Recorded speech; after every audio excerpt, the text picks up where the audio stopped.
Hello, everyone. Hello. How are you enjoying your lunch? There's time for seconds, and there's also baklava.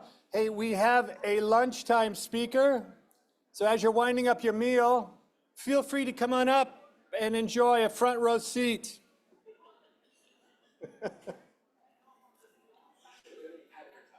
Yes. So, joining us today from the Asian Development Bank is Samuel Tumiwa. Samuel, or just Sam, has since December 2023 served as the North American representative of the Philippines-based Asian Development Bank. He is familiar with that office's role because he was the deputy in this North American office in DC between 2011 and 2016. Sam, just prior to moving back to North America, was based in Manila, working as the Director for Fragility and Engagement. Many of you are interested in fragile and conflict-affected settings, and this is a space that he was working in for several years, raising the bank's awareness of issues involved in helping operations across the institution connect better with vulnerable, least developed, at-risk, and conflict-affected states, including small island developing states. Sam also served as ADB's country director for Afghanistan prior to that role. But he spent a large part of his 23-year career with ADB working in the energy sector. In fact, he spearheaded ADB's efforts to expand its clean energy and sustainable infrastructure investment portfolio, increasing it from around $200 million annually in 2005 to almost $2 billion in 2009.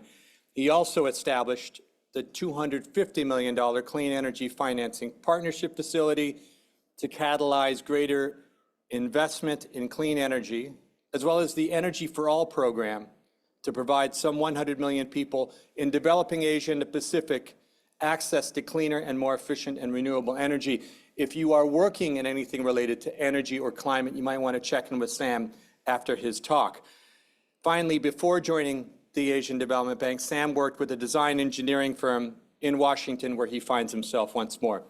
Born in Indonesia, Sam has spent most of his life working in developing Asia. He has a BA in International Relations from the College of Worcester and an MA in International Relations from Ohio University. Please join me in welcoming the Asian Development Bank's representative of North America, Sam Tumiwa. Thank you, Bart. And thank you very much for having me at this conference. And Bart was the representative for the Asian Development Bank in North America 2 generations before me. So I've known Bart for 30 years almost, 25 years. And so thank you very much, Bart, for a very kind introduction. I'm going to change the presentation here to my slide. One moment, please.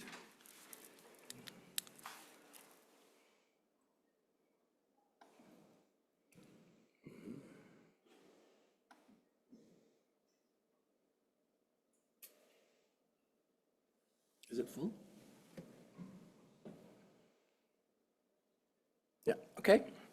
So thank you very much again, Bart, and thank you very much, all of you, and I hope you've had a really good lunch. It looked very, very nice. I wanted to share with you a little bit today about what the Asian Development does, who we are, what we do. We want to talk about how to engage with Asian development, how to work with the Asian Development Bank, and share with you those expertise. And also to let you know that, yes, we have an office in Washington, D.C. My colleague, Alan Borges, who is my deputy in Washington, and I come up here quite often, so very happy to meet with you if we're up here anytime. So very happy that we've had this chance to share a bit what we're doing. It's also really nice to be amongst people who share the same sort of passion, the same interest in development. It's really, really comfortable and be in the setting to just, talk about our interest. I had the opportunity to sit with 3 students there who are studying very interesting work in development studies, in humanitarian and health work, and in security or conflict studies. And so I'm really glad when I come to schools like this, or I go to universities in the US and talk to students, I say to them, I'm really glad I don't have to compete with them for a job anymore, because if I was like their age and having to compete for them, I wouldn't have a job. So it's really nice to be here. Let's talk first about the economy in Asia and the Pacific, because it's really important, especially for Canada with the Indo-Pacific strategy. So developing Asia's outlook remains solid, despite the global challenges of course, Ukraine and Israel and Hamas. The 2023 growth forecast is revised upwards for the Asian Development Outlook of September 2023's projection from 4.9% to 4.9% from 4.7% on robust domestic demand. The 2024 forecast, we maintain it at 4.8%. So this continues to be good economic growth in the region. The downside risks are mainly associated with higher for longer interest rates in advanced economies, which could trigger financial instability. Possible supply disruptions from El Nino and the Russian invasion of Ukraine could renew energy and food security challenges and rekindle inflation in the region. These economic numbers are especially relevant, as I said, because of the Indo-Pacific strategy for Canada. Over the past half century, or even more, perhaps past 75 years, perhaps, Asia has gone through a huge transformation. Billions of people have been lifted from poverty throughout the region. There's been an unprecedented growth and development. However, as you can see, challenges still remain in our region, and this is the work that we're trying to address. One of the things that we're really trying to address is the issue of climate change, and I'll come to this because if you remember in the 80s and 90s, in the development work, Africa used to say, unless we address the issue of HIV and AIDS in Africa, all the development advances that are done in the region will be lost. And I think we're feeling the same way about climate change in Asia. If we do not address the issue of climate change, if we do not address, and if you look at the amount of destruction, the amount of losses in our region, if we don't address this, then we won't be able to address development as more generally in Asia and the Pacific. These are big numbers because you have big countries that are like PRC and India and Bangladesh and Pakistan. But what doesn't show up in these numbers are the small island developing states, where they don't have the volume of losses, but it's an existential issue for them, right? The rising sea levels, people are already moving out, and so it really is existential for the region. This is who we are. We were founded in 1966, and then we started with only 31 members. It's now grown to 68 members, of which 49 are from Asia and the Pacific, and 19 are from outside the region. So of this 68 countries, 40 remain as borrowing countries. So within borrowing countries, we break them up into Group A countries, which are the least developed. In fact, those countries we don't even lend to, we give them grants only. We have the Group B countries, which are sort of the middle income countries, and then we have the upper middle income countries. So those are our member countries, and we try to differentiate how we work in these countries, how we lend in these countries, and how we operate in these countries. Japan and the US, as you can see, are the two largest shareholders. Canada is 3, 4, 5, 6th largest shareholder of the ADB. Our Asia and the Pacific, we run from the Southern Caucasus, so Georgia and Armenia, all the way through to the Eastern Pacific, so Samoa and Tonga, and everything in between. But we don't include Russia, and we don't include the Middle East and North Africa. Many people think that when we talk about development banks, and whether it be ADB or the others, the World Bank, it's about the funding, it's about finance, and it's true, the volumes are quite large in what we do. But really the most important thing we do is the policy dialogue, right? So I was an energy person, Bart said that. If we're lending to a country to expand the electricity program, but if the utility isn't efficient and the utility is losing money every year, the more money we lend them to do rural electrification, the more money the utility loses, and the more subsidy the government has to give to the utility. So the first thing we do is we need to fix that. And that's part of that policy dialogue we're talking about. We need to get there, and because of the volumes that we have to lend, we really have a seat at the table to restructure sort of the power sector. The second thing is then capacity building, and we do a lot more capacity building. And then third thing is about the lending. So, we're called a bank, but really it's the advisory work we do, the capacity building work, that I think is our greatest value addition, not just the financing bit.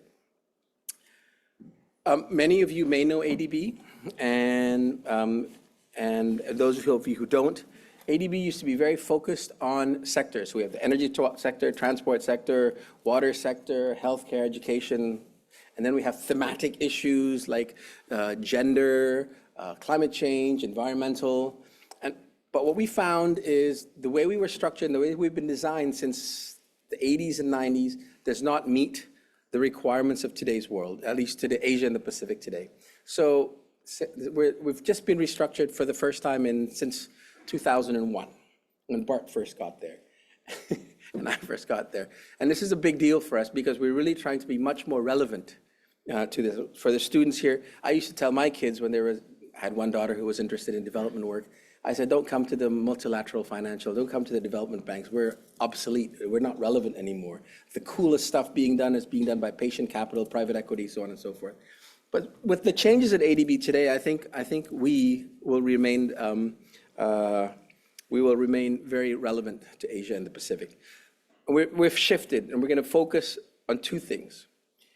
We are Asia's climate bank now. So climate change is something that everything we do will be looked at from a climate change point of view.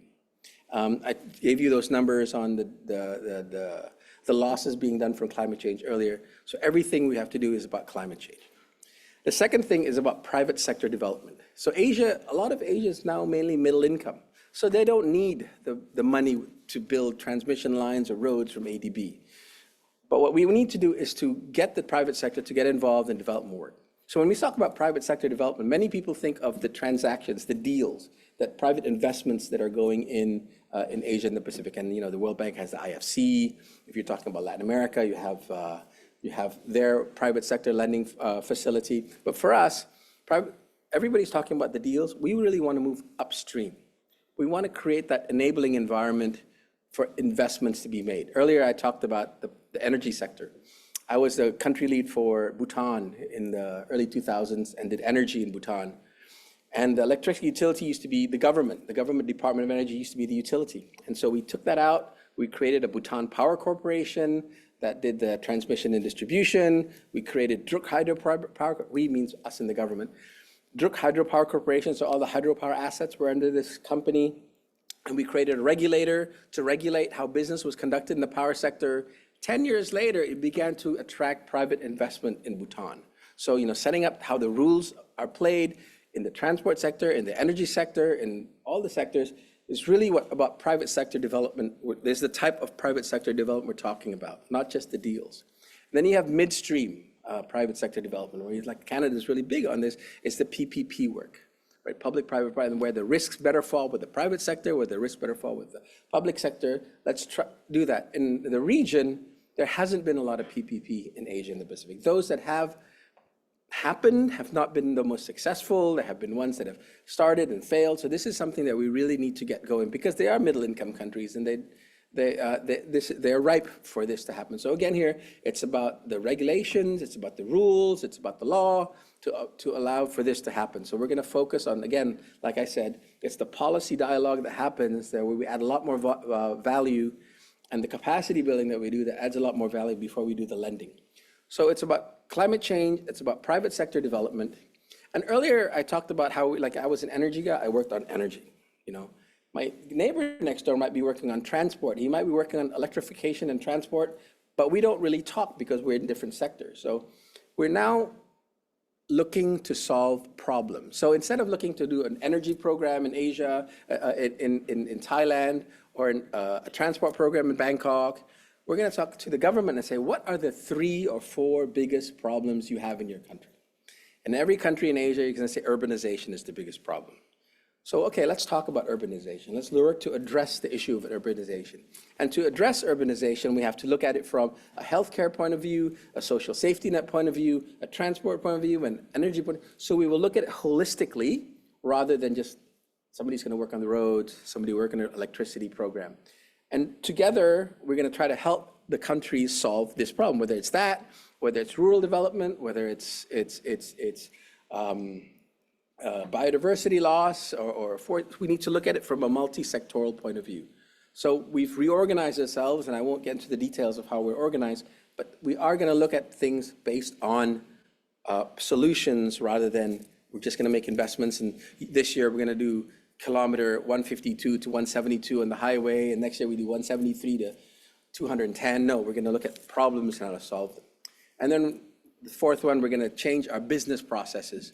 The World Bank director at the CGD 2 weeks ago said that the World Bank had 1,100 approvals to approve one project, and he was going to make that more efficient. I don't know actually how many approvals we needed to get one project off the road. But when I was a project team leader, it was very painful because you do your project and then you send it to the safeguards people and then they review it and say, oh no, you have to do more of this and that. And you send it to the lawyers or say, oh, do this and that. Then you send it to procurement people, oh, your procurement plan is wrong. But now we're all supposed to be one part of one team. So there's no commenting on projects anymore, no more approvals. It's all going to be done. So we're going to change the way we do business altogether. So if we're successful, and I think we will be, I hope we're going to be I know we will be much more relevant to the needs of a region. Differentiating this is also very important, though. That this really works for the large countries, the Indonesias, the Bangladeshs, the Indias, the Vietnams, that have a lot of capacity within the government. But we have a differentiated approach to do the similar thing for the small island developing states and, maybe Afghanistan at some point, maybe Myanmar at some point, but Laos's and Cambodia's and Timor-Leste and of the region. We have a differentiated approach along this line, but a little different. So yes, we're going to look at all that. We talked about climate finance. We talked about the importance of being Asia's climate bank. So we have been doing this. We've ramped it up, and I said in the early years of 2007 to 2009, when I led the clean energy team, we were really happy to do $1 billion. Now we're at we did $10 billion last year, and our goal is to get to $44 billion. So this is a big deal for us, and it's a big deal for the region because, as our president likes to say, the battle for climate change will be won or lost in Asia and the Pacific. And so we have to, it's existential for our region. So the business opportunity, why work for Asia? And this is where I actually want to ask for some feedback and some thoughts. Canada used to have Canadian companies, Canadian individuals used to do a lot of business with ADB. We used to have, Canada used to be 6th or 7th or 8th in that number of consultants that would get contracts from ADB. Last year, there were no Canadians that got contracts from ADB. No Canadian companies sold goods or works for big projects through ADB contracts.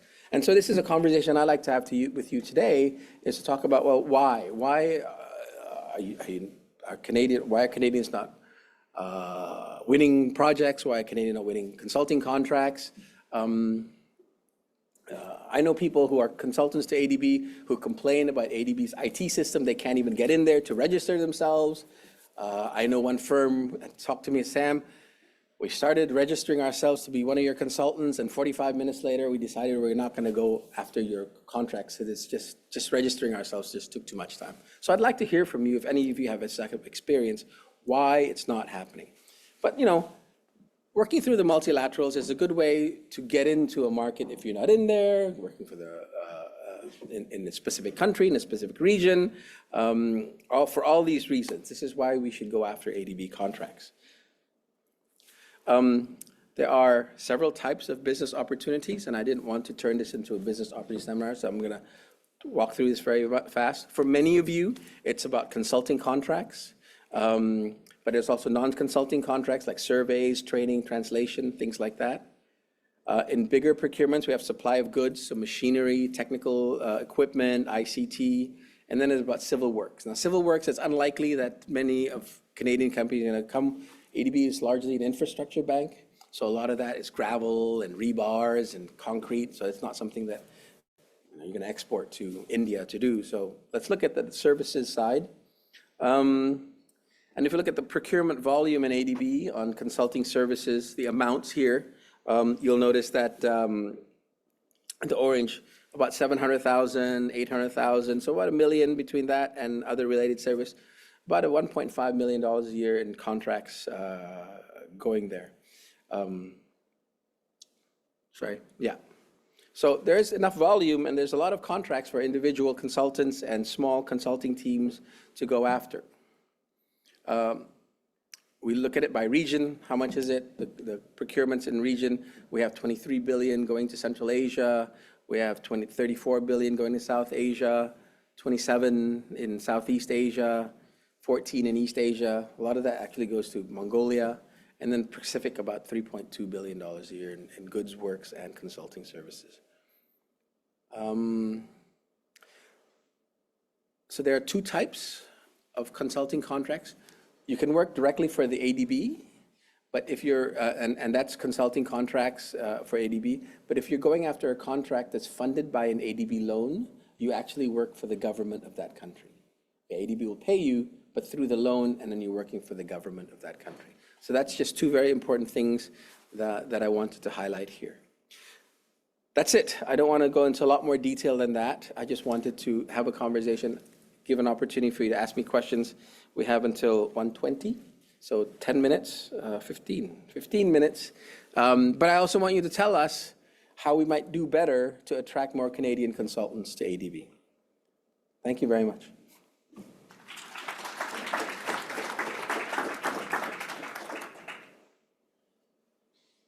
Questions? Yes, ma'am. More of a comment and response to that.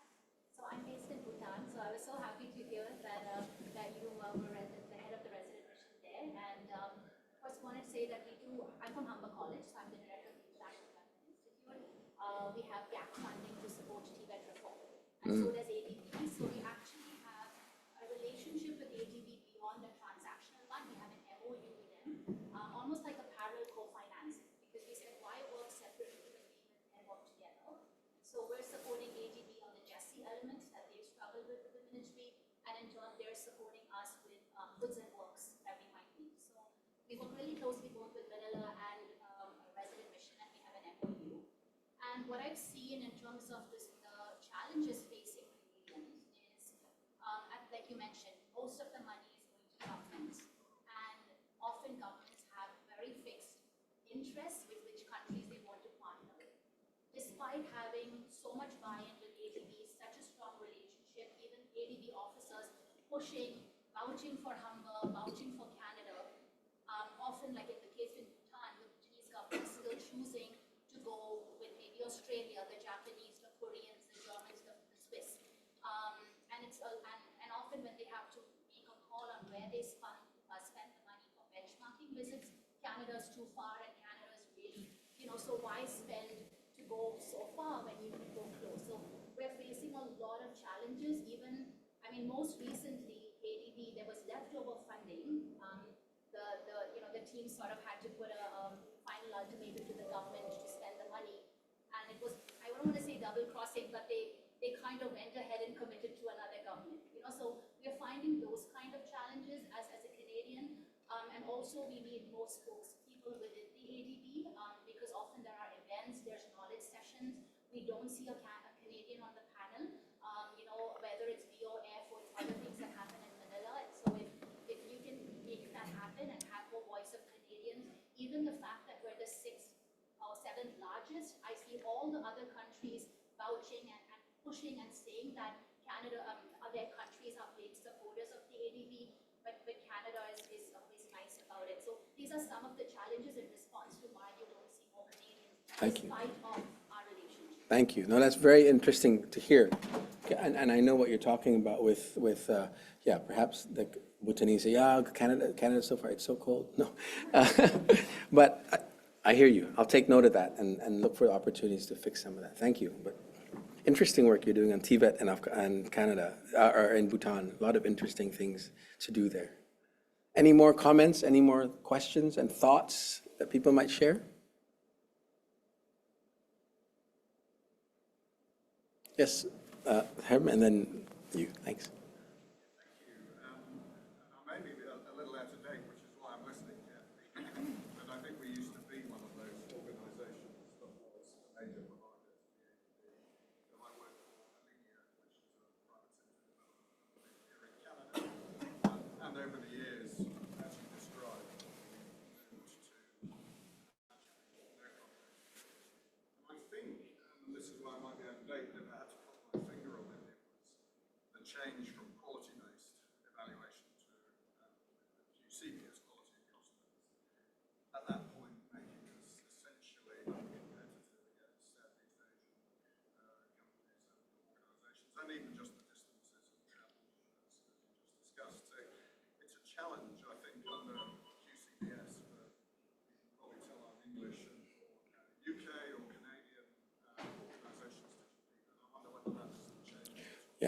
And I'm glad I didn't want to get into the presentation, but I do want to address that because, oh, okay.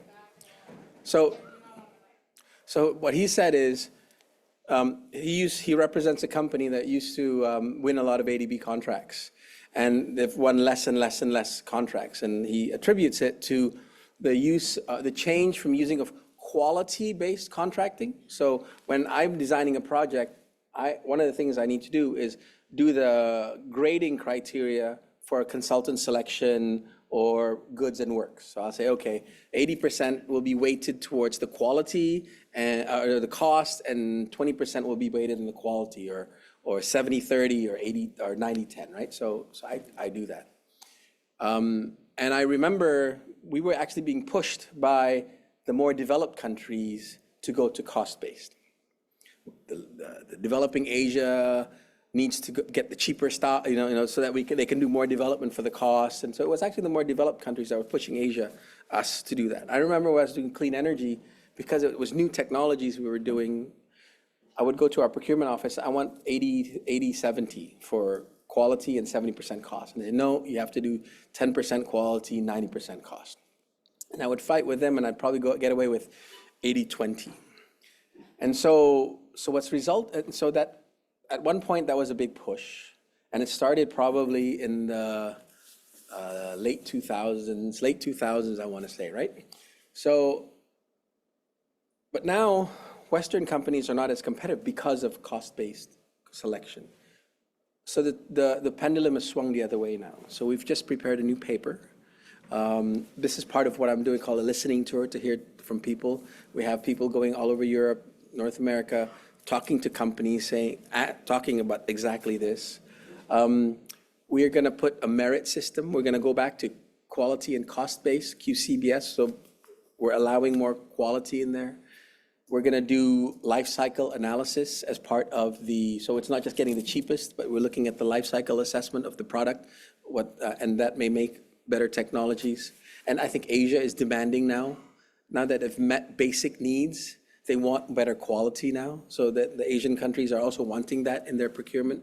We have a whole 3-page paper that's being shared to our board members, including the Canadian executive director, and how we're going to try to fix this problem. So it is something we're aware of, something we really want to fix, because we have to add value, and the value we're adding has to be about quality, about knowledge, new things, not just the same old, and part of that reorganization we talked about. So part of the procurement has to change too. Thank you. Ma'am? Can I?